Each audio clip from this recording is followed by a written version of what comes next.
Hello my friends, and welcome to the Ironbee Inkee Tripod Bluetooth review.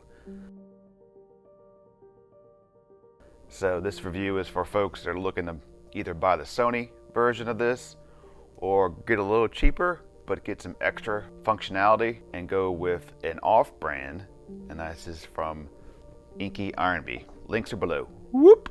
Alright, this was sent to me by Peer Gear to take a review at. I'm really excited because I just found out this does something that was one of the major flaws for this thing, and now it's a huge positive, which I'm pretty excited about. Which I need to go change my review on Amazon because I talked about it on there and just found out they can do this. And let me go with that first because I'm really excited about it. Most folks may not know about this yet, so I'm filming on the Sony ZV-1, which has Bluetooth built in, right? So my biggest complaint was you have to keep a track of this adapter. Now what I did was I went ahead and took some Velcro and attached it, which I still keep this right here. That way I won't lose it.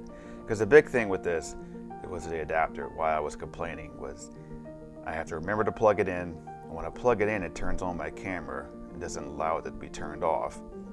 But the main thing is I'm gonna lose this thing guaranteed because I lose stuff. Or it's in my bag somewhere hidden and I'm filming with this thing. I'm like, oh, I want to use the remote, but I can't. The adapter's in my bag, in the car, blah, blah, blah. You know how it works. And that was one of the drawbacks I didn't like from this, but it had a lot of good stuff still, but that was one of the drawbacks.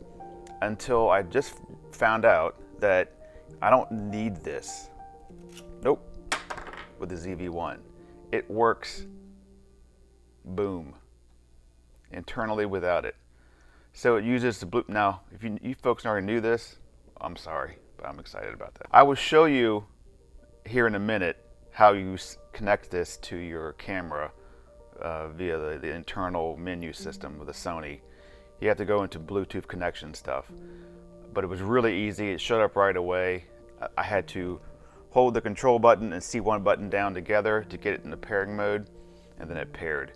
And now I don't need that adapter anymore. I could just use this, just like the Sony one, but with additional features. What comes in the box is, of course, the device itself, a remote USB-C, and an Allen wrench to tighten the sides here, which is a little bit of a pain, right? I kind of fit it on here to allow so I won't forget it, because I will. But why you kind of need that, because this thing can hold 6 pounds. So it can hold this big guy right here with no problem. And then I just need the Allen wrench if I want to tighten up and really have it at an angle or something. That's one little flaw. But this thing is made out of solid metal, no plastic involved, which is really cool. The other thing, of course, these legs kick out here for a tripod mount. It's got little rubber foots down here to allow it to not move around on smooth surfaces. So they shake the camera and everything else. So glass surface, stuff like that, it won't move around on and slide on you. Another big bonus over this one, over the Sony, is this right here. This recharges the lithium battery inside of the remote, and they claim 80 hours, which is like forever on these type of devices. I mean, how much are you going to use this thing all the time? You won't be charging this guy too much, which is cool. Now the Sony uses a battery, like a watch battery. You put it on the bottom, you take off the back, and you put the battery in, which is fine. I'm sure the battery lasts a long time, but that's something else you're gonna have to at least bring a spare with you. So in case you're out on a trip somewhere, or you're backpacking through the woods and you're using this thing and it dies on you, you have that extra battery for you. If this thing dies on you, then you have to charge it like you would anything else with some type of battery charger. So the functionality here, it screws in the bottom. So you take a camera, you basically do this, tighten it up, you're fine. You can angle the head of it. You can also rotate the head here by holding the button down, and it holds into place. You can also use it like any other, basically it's a tripod, right? You can kind of film down like this. You can hold the camera and use it to help film as you walk low. It is cheaper than a Sony. So out of the MSRP wise, this is about 100. The Sony is about, I saw it on Amazon for like 140. You can get them used for like 92, 98 bucks, but that's used. I haven't looked what these are used yet. I'm sure it's probably like 60 bucks or something like that.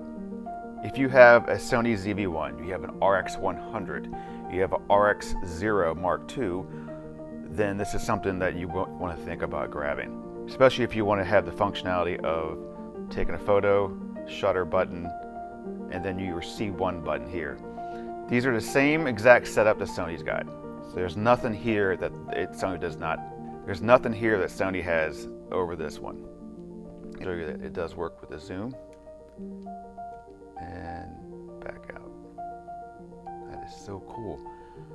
I'm really excited, more excited than I thought I would be about this purchase. Definitely staying in my bag. Definitely going to be attached to my Sony ZV-1 all the time.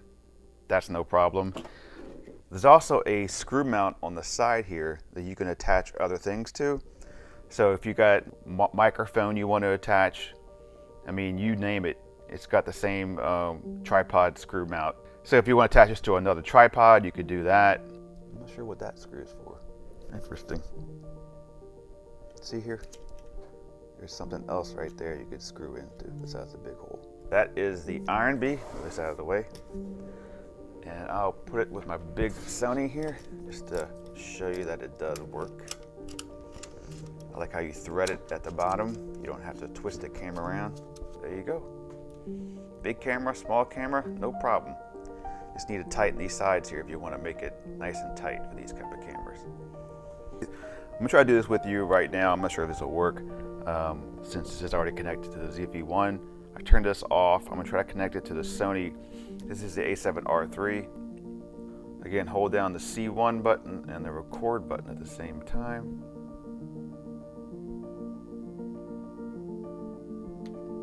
There it goes. Boom. I